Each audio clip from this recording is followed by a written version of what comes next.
우리는 평생을 비교와 경쟁 속에서 살아간다. 누군가가 나보다 높다는 생각에 묘한 경쟁심과 열등감을 느끼고 누군가가 나보다 낫다는 생각에 은근한 위안과 우월감을 느끼기도 한다. 이것은 재산이나 지위만의 이야기가 아니다. 30년 전 의식을 수치화한 정신과 의사가 있었다. 데이비드 호킨스. 그는 인간의 의식을 1에서 1000까지의 척도로 나눈 뒤 최초의 의식 지도를 만들었다. 하지만 그의 주장은 충격적이었다. 인류 의식의 평균은 207이다. 85%의 인간이 200 아래에 머물며 평생 상승하는 폭은 고작 5에 그친다. 학계에서는 비판이 일었다. 의식지도 체계가 과학적 근거가 부족하다는 지적과 함께 의식은 높고 낮음의 문제가 아닌 방향과 위치의 차이라는 주장이었다. 서열화된 영성에 거부감을 느끼는 이들도 있었다.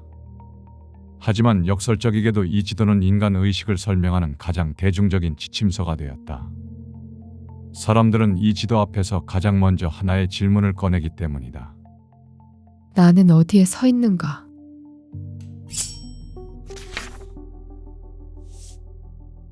보이지 않는 힘. 1965년 뉴욕의 한 정신과 의사가 하루에 환자 10명을 보고 있었다. 데이비드 호킨스. 그는 당시 이미 성공한 의사였다. 맨해튼의 여러 개의 클리닉을 운영했고 환자들 사이에서 평판도 높았다. 그러나 그는 자신이 하는 일의 한계를 반복해서 목격하고 있었다.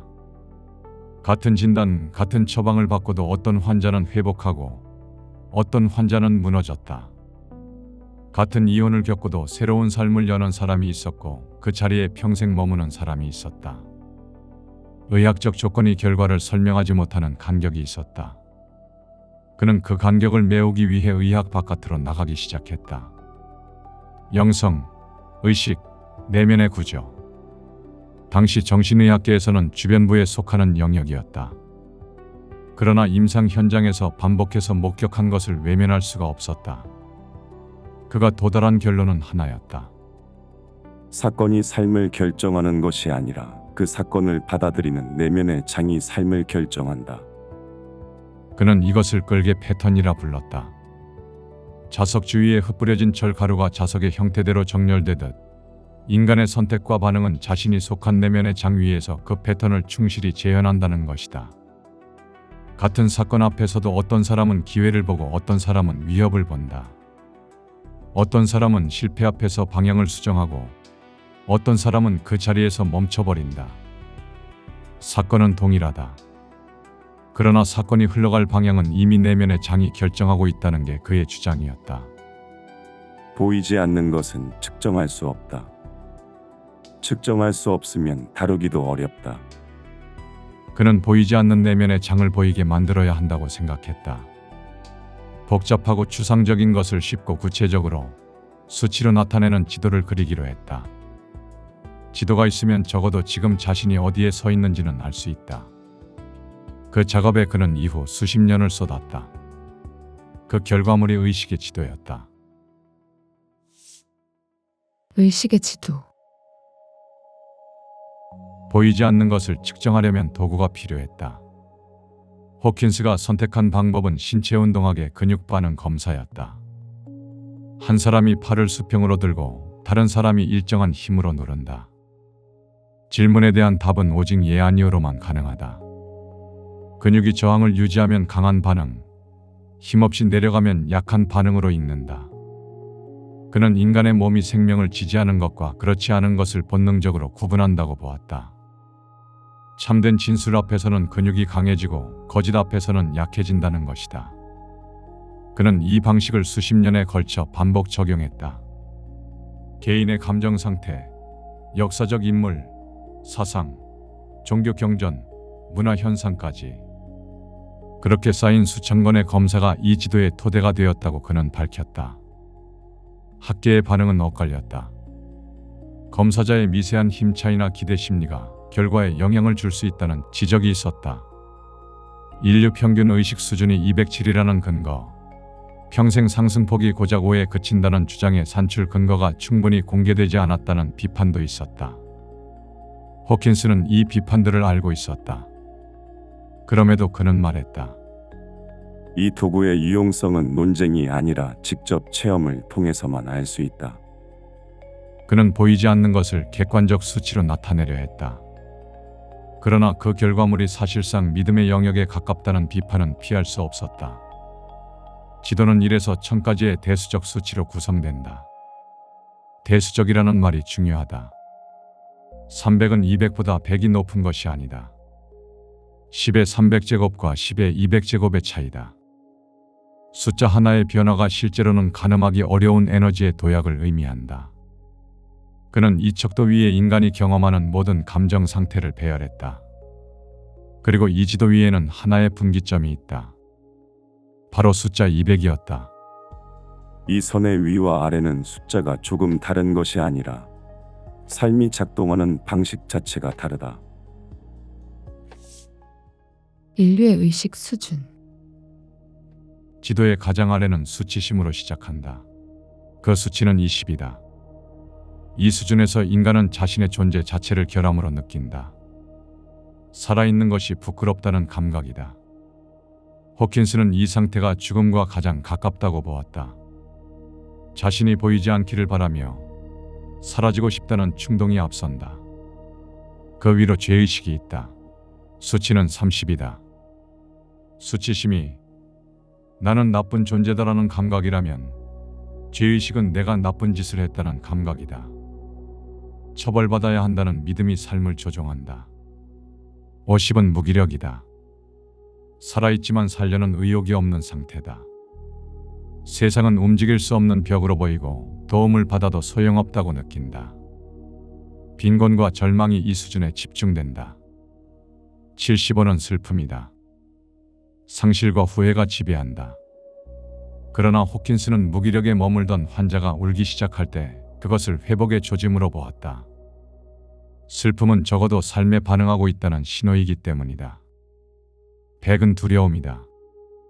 이 수준에서 세상은 위험한 곳으로 보인다. 모든 선택 앞에서 먼저 최악의 결과를 떠올린다. 두려움은 성장을 억제하고 인간을 수축시킨다. 광고와 정치가 가장 즐겨 사용하는 에너지이기도 하다. 125는 욕망이다. 두려움에서 벗어나려는 충동이 욕망으로 전환된다.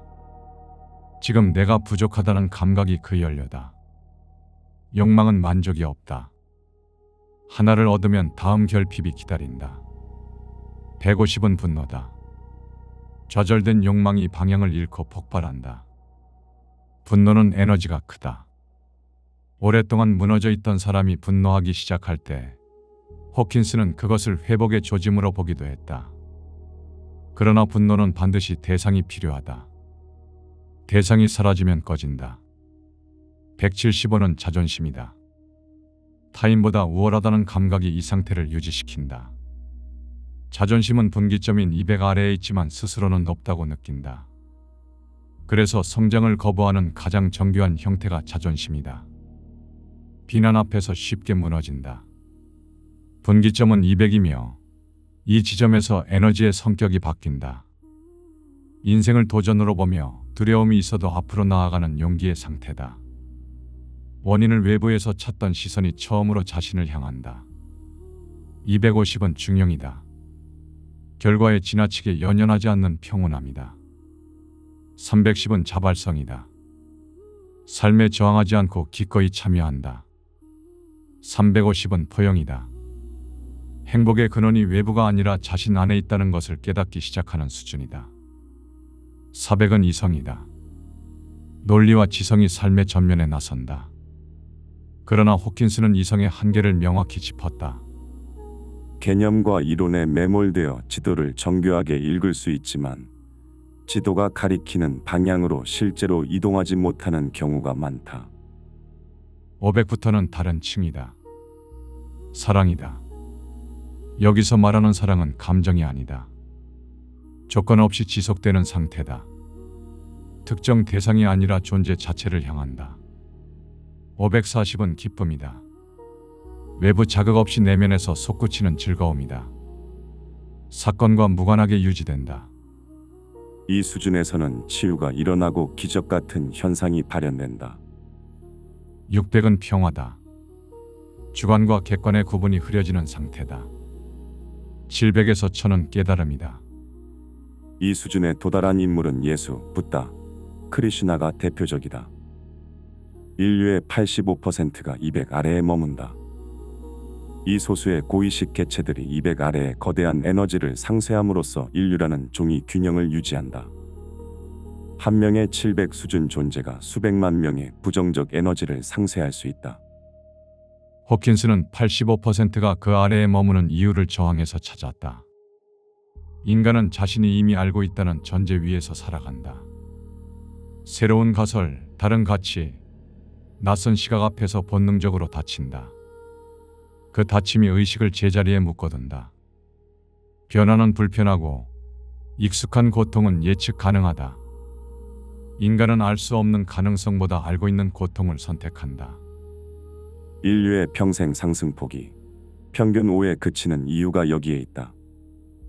그럼에도 인류가 존속하는 것은 에너지에는 위력과는 다른 방식이 존재하기 때문이다. 힘과 위력. 그는 200 아래의 모든 에너지를 위력, 포스라 불렀다. 그리고 200 위의 에너지를 힘, 파워라 불렀다. 이 둘은 강도의 차이가 아니라 작동 방식의 차이였다. 위력은 반드시 대상이 필요하다. 두려움은 위협이 있어야 작동하고 분노는 적이 있어야 타오르며 욕망은 결핍이 있어야 움직인다. 자존심은 타인의 시선이 있어야 유지된다. 외부가 제공하는 연료로 돌아가는 엔진이다. 연료가 떨어지면 꺼진다. 그래서 위력은 반드시 반대 위력을 만들어낸다. 밀면 밀린다. 눌러도 다시 올라온다. 스스로를 지속시킬 수 없다. 1930년 간디가 소금 행진을 시작했을 때 영국은 세계 최강의 군사력을 보유하고 있었다. 간디에게는 무기가 없었다. 그런데 영국이 물러섰다. 위력은 싸울 대상이 있어야 작동한다. 간디는 그 대상이 되기를 거부했다. 저항하지 않았고 맞서지 않았다. 위력이 휘두를 곳을 없애버린 것이다. 공허한 곳을 향해 계속 휘둘러진 위력은 스스로 소진됐다. 힘은 이렇게 작동한다. 싸우지 않고도 유지된다. 이것은 개인의 삶에서도 동일하게 작동한다. 관계를 통제하려 할수록 멀어지고 잠을 자려고 애쓸수록 더 깨어 있으며 감정을 억누르려 할수록 더 강해진다.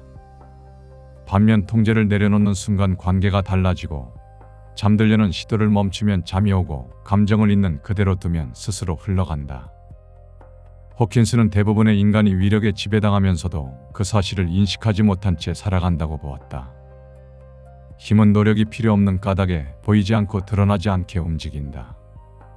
그래서 사람들은 스스로 통제력을 갖고 살아간다고 믿지만 실제로는 보이지 않는 에너지의 구조가 행동의 방향을 먼저 결정하고 있다는 것이다.